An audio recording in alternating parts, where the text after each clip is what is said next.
De volta com o seu estilo de vida, terceiro bloco. Um grande abraço para você que nos acompanha pela internet também no www.amazonsat.com.br. Bom, e nós vamos dar continuidade à nossa entrevista, onde nós estamos falando a respeito do reumatismo. Aqui ao meu lado está a Rosana Barros, ela que é reumatologista e está aqui esclarecendo algumas dúvidas para a gente a respeito do reumatismo. Rosana, algumas pessoas acham ou falam que o abacaxi ele é um aliado no tratamento do reumatismo. Isso é verdade ou não? O abacaxi, ele é uma fruta ótima, uma delícia, né? E além disso, ele tem muita vitamina C, assim como a laranja, a acerola, que combate os radicais livres, né? Antioxidante.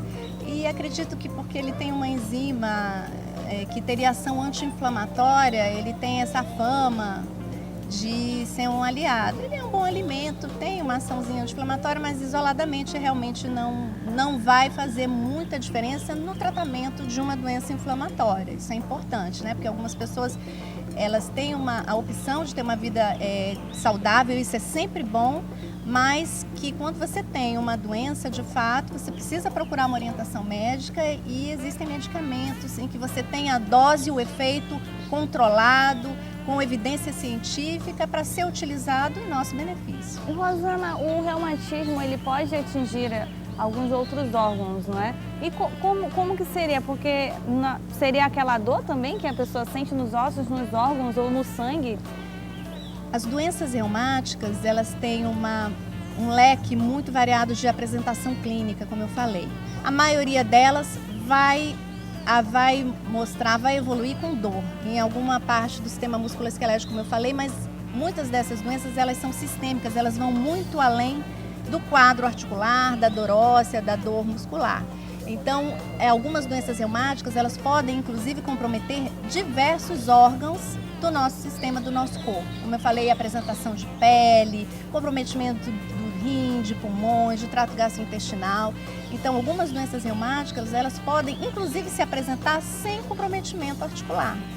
Mas são doenças, existem algumas que têm comprometimento sistêmico, então elas podem afetar o corpo de uma forma geral e podem ser graves, inclusive. E como é que se dá no tratamento nessa questão dos órgãos, né, como você falou, e do sangue? Qual é o tipo de tratamento? Porque nos ossos ainda tem a questão da hidroginástica, nos exercícios. E para os órgãos, quais seriam o tipo de tratamento? Bom, o tratamento, ele vai depender do tipo da doença. Como eu falei, são mais de 200 tipos de doença. E as doenças sistêmicas, as doenças mais graves, especialmente as inflamatórias, as autoimunes, muitas delas são tratadas com medicamentos imunossupressores, que aí já decorre de um problema no sistema imune, que o sistema de defesa ele se volta contra os próprios tecidos, e aí nós vamos usar um leque também variado de medicamentos e graças a Deus nós temos, a medicina avançou muito, sempre baseada em evidência científica, nós temos recursos. Aqui, como se tem nos Estados Unidos, como se tem no Japão, hoje em dia esses recursos eles são acessíveis a todos, né, e que vão depender da gravidade e da complexidade da doença. Entendi. E quem tem reumatismo, Rosana, vai cuidar a vida inteira ou vai ter um tempo assim, não, acabou o reumatismo? As doenças reumáticas, a maioria delas tem evolução crônica, né? Isso significa que são doenças que se estabelecem e que vão precisar, não que a vida toda, o tempo todo, o paciente vai estar sintomático, né? Para isso existe o tratamento que é para controlar a maioria delas. Então você pode ter períodos de atividade, de maior manifestação e sintomatologia e pode ter períodos de tranquilidade, de acalmia, e quanto mais controlado, quanto mais bem assistido for com relação ao tratamento, às orientações gerais, melhor vai ser a evolução do paciente. Muitas dessas doenças, de fato, são crônicas, né? Elas não curam no sentido de que você não precise mais se preocupar com elas, ou ter que tomar uma medicação, ou ter que ter uma adaptação no seu hábito de vida.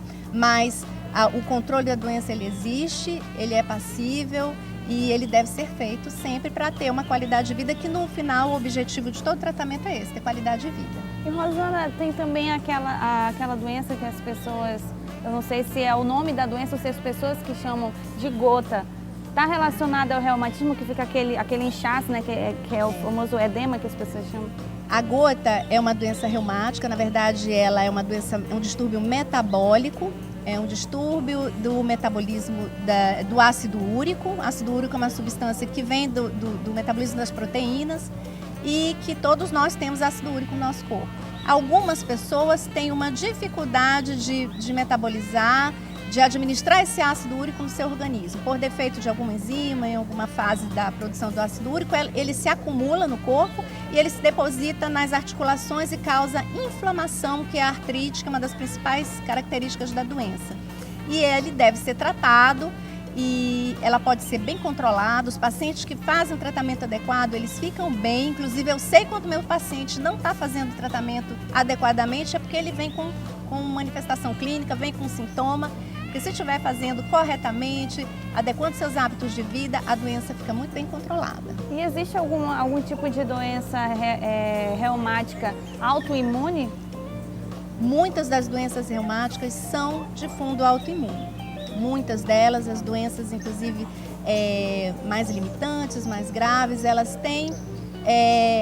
são doenças decorrentes de distúrbios autoimunes, né? Ou seja, o nosso sistema de defesa, que é o sistema imunológico, que existe para nos defender contra uma bactéria, um vírus, uma proteína estranha, ocorre uma desregulação nesse controle, então essas células, essas substâncias que existem para nos defender, elas acabam não reconhecendo alguns tecidos, algumas partes do nosso organismo como próprias e se voltam contra ele, levando à lesão do órgão ou do tecido. Então são doenças autoimunes e isso vem desencadear então a doença, o adoecimento. Você falou que existem inúmeros tipos de doenças reumáticas. Alguma delas existe uma restrição para a questão da prática de esportes ou não?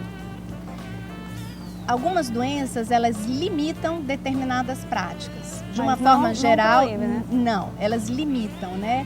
Nem toda atividade física, ela é boa para todo mundo, certo? Então, uma pessoa que tem uma artrose de coluna, de quadril, não cabe a ela a atividade física com alto impacto, né? Exercícios, uma corrida, um basquete, realmente vai atrapalhar.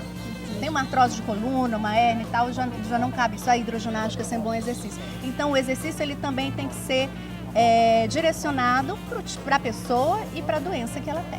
Ok, Rosana, muito obrigada pela tua presença aqui no Estilo de Vida, pelos esclarecimentos a respeito deste assunto que é o reumatismo. De nada, também eu que agradeço a oportunidade de estar aqui e espero que todos procurem tirar suas dúvidas e lutem, né, contra as doenças reumáticas, na prevenção principalmente. Com certeza. E hoje é o dia 30 de outubro, que é o dia da luta contra as doenças reumáticas, não é mesmo? O reumatismo. Nós vamos para um rápido intervalo, mas daqui a pouquinho nós estamos de volta com mais para você. Até já!